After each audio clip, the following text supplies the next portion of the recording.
my dear friends and my dear students. Today I am here with the topic the articles. But before starting the video, I'll read a quotation which will definitely inspire us. So our quotation is, in the middle of the difficulty lies opportunity. It means समस्याओं में ही अवसर छिपा होता है, यानी कठिन समय में भी अवसर छिपा होता है। जीवन है, कठिनाइयाँ आती रहेंगी, लेकिन हमें उन कठिनाइयों का सामना धैर्य के साथ करना है। ठीक है, डरना नहीं है, घबराना नहीं है।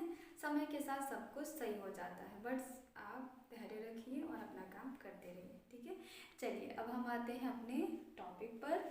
आज का हमारा टॉपिक है आर्टिकल्स। ठीक है, आर्टिकल्स होते हैं A and the, parts of determiners. ठीक है, डिटर्मिनर्स को हिंदी में निर्धारक कहते हैं। ठीक है, थोड़ा सा मैं आपको बताऊंगी, इन डिटेल आपको बाद में बताऊंगी डिटर्मिनर होते क्या हैं, हल्का सा आपको बता देते हैं इसके बारे में। ठीक है, तो सबसे पहले हमने यही लिया है determiners. Determiners are used before noun to determine noun. Determiner को हिंदी में निर्धारक कहते हैं और ये संज्ञा के आगे यूज़ होता है, यानी नाउन के आगे यूज़ होता है और नाउन के बारे में कोई ना कोई ये जानकारी देता है, उसके आगे लगता है और उसको निर्धारित करता है कि क्या है, या उसके आगे कोई ना कोई डिटेल ऐड करता है, जिसे हम डिटर्मिनर कहते हैं। ठीक है, चलिए अब डिटर्मिनर के अंतर्गत ही आर्टिकल्स आते हैं। ठीक है, ए एंड द, इसमें ए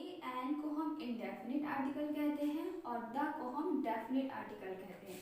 इंडेफिनिट अनिश्चित, डेफिनिट निश्चित। ठीक है, अब आप जान लीजिए एंड लगता किसके आगे है, ए ई आई ओ यू, जिसे हम वॉवेल्स कहते हैं।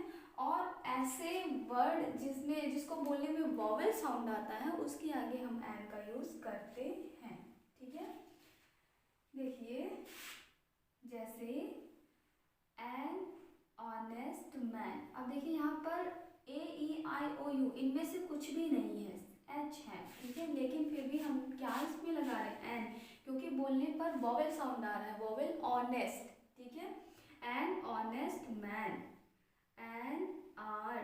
ठीक है, इसको बहुत से लोग हावर या आवर पढ़ते हैं, ऐसा बिल्कुल नहीं, आपको प्रोनाउंसिएशन भी करेक्ट करना है। ठीक है, सही प्रोनाउंसिएट करना है, एन आर। और इसको बहुत से लोग हॉनेस्ट पढ़ लेते हैं, हॉनेस्ट बहुत गलत है। ठीक है, ऑनेस्ट पढ़ेंगे आप, an honest man, an hour. फिर हमने कुछ ही एग्जाम्पल लिए हैं जिससे आपको समझा दूं और उसके बाद आप अच्छे से और भी चीज़ें समझ पाएंगे, क्योंकि हमें आज ही नहीं ख़त्म करना है, मैं और भी बहुत चीज़ें आपको भी इसके बारे में बताऊंगी। ठीक है, एन अम्ब्रेला। ठीक है, आ का साउंड आ रहा है, एन ओथ। ओथ मीन्स होता है शपथ। ठीक है, तो ए ई आई ओ यू किसी भी वर्ड के आगे आना चाहिए, लेकिन उसके साथ वॉवेल साउंड भी होना चाहिए। लेकिन अगर ए ई आई ओ यू ये लेटर नहीं है, कुछ और भी है और बोलने पर वॉवेल साउंड आ रहा है, तब भी हम एन का यूज़ करेंगे। ठीक, ये तो हमारा हो गया एन का। अब ए का देखिए। ठीक है, अ विथ कॉन्सोनेंट्स वी यूज ए। ठीक है, अब ए ई आई ओ यू ये वॉवेल्स हैं, इन्हें छोड़कर जितने भी लेटर बचते हैं अल्फ़ाबेट में, वो सारे होते हैं कॉन्सोनेंट्स। ठीक है, example a girl, a boy. ठीक है, और कहाँ यूज़ होता है, when anything one in number, जब भी कोई चीज़ नंबर में एक हो, यानी एक ही हो। ठीक है, example a king, a queen, a 1 rupee note. फिर और कहाँ लगता है, विद एनी प्रोफेशन, किसी का कोई प्रोफेशन है, व्यवसाय है, उसके आगे भी हम अ का यूज़ करते हैं, अ डॉक्टर, अ टीचर। ठीक है, और देखिए द को हम कहते हैं डेफिनेट आर्टिकल, और ये लगता कहाँ है, it is used before noun which is certain, specific और which has been discussed in the past. ऐसे नाउन के आगे द का यूज़ करते हैं जो कि निश्चित हैं, स्पेसिफिक अलग है, यानी कि वो वर्ड में कुछ विशेष है। ठीक है, कुछ विशेष स्थान रखते हैं अपना, जिनमें कह सकते हैं हम इनको, जिनमें कोई विशेषता होती है या जो पूरे यूनिवर्स में एक है, ठीक है, उनके स्पेसिफिक पर्सन या स्पेशल लोग, ठीक है, उनके आगे हम द का यूज़ करते हैं। और which has been discussed in the past, या ऐसी चीज़ों के आगे भी द का यूज़ करते हैं जिसके बारे में हम पहले बात कर चुके हैं और दोबारा से उन्हीं के विषय में कुछ हम बताने वाले हैं, तब हम द का यूज़ करते हैं, ठीक है। Example, I bought a pen, मैंने एक पेन खरीदी। The pen was very expensive, pen कैसी थी, बहुत ही महंगी थी, ठीक है। आई बॉट अ पेन, अब देखिए आई बॉट अ पेन, मैंने एक पेन खरीदी, ठीक है, कोई सी भी पेन थी वो, है ना। तो यहाँ पे आप देखिए अ पेन, कोई सी भी खरीदी, indefinite article. I bought a pen, again हम उसके बारे में बात कर रहे हैं। The pen was very expensive, the pen it means कि वही पेन के बारे में बात कर रहे हैं जो हमने खरीदी थी, ठीक है। तो ये क्या हो गया, डेफिनिट हो गया, द पेन, ठीक है, वही वाली पेन है जो हमने खरीदी थी। The pen was very expensive, I bought a pen, मैंने पेन खरीदी थी। The pen was very expensive, वो पेन बहुत महंगी थी, ठीक है। ही फाउंड अ पर्स, उसे एक पर्स मिला। The purse was full of money, purse जो मिला, बैग, वो पैसों से भरा हुआ था, ठीक है। I found a pen, a purse, ठीक है, कोई सा भी पर्स, हमें कोई भी पर्स मिला, निश्चित नहीं है, ठीक है, कोई भी पर्स मिला, इट वॉज एनी पर्स, ठीक है।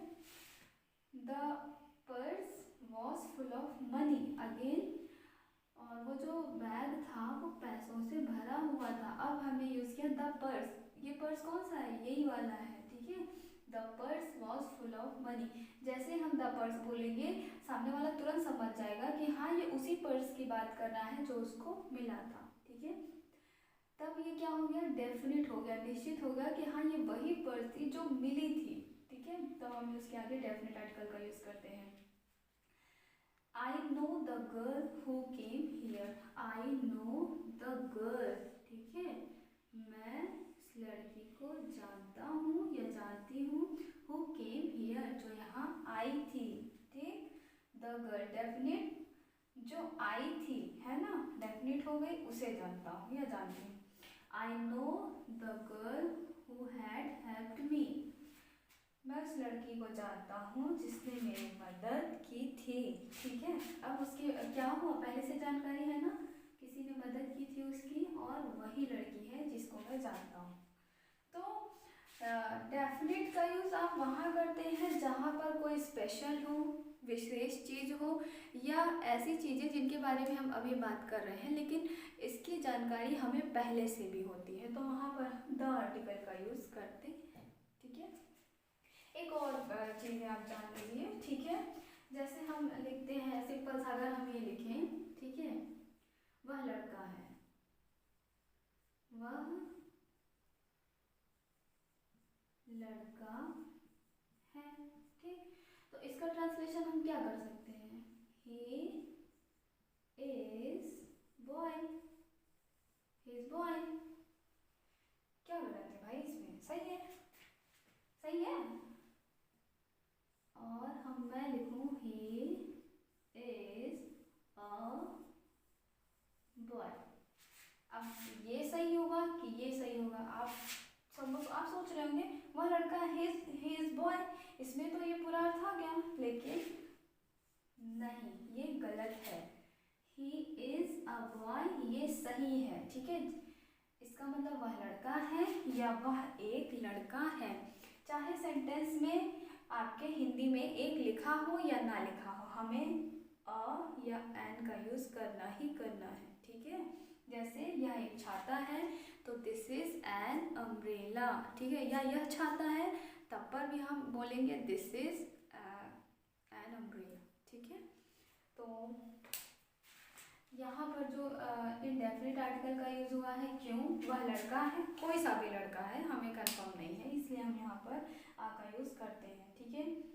वह गाय है, दैट इज़ अ काउ, ठीक है। यह पर्स है, दिस इज अ पर्स, ठीक है। एक चाहे सेंटेंस में लिखा हो या ना लिखा हो, तब पर भी हमें अ या एन का यूज़ करना ही करना है, ठीक है, तभी हमारा ये सेंटेंस करेक्ट होगा। ये आप देख रहे हैं, ठीक है। आई होप कि आपको समझ में आया होगा। अभी मैं आपको और डिटेल में पढ़ाऊंगी, ऐसा नहीं कि आज ही ख़त्म हो गया, अभी ये हमारा 3-4 दिन चलने वाला है, ठीक है। तो आप लोग इसको पढ़िए, आगे हम आपको कल बताएंगे, ठीक है। Thank you so much. अच्छी लगी हो तो प्लीज़ लाइक करिए, शेयर करिए और मेरे चैनल को सब्सक्राइब करिए। Thank you so much.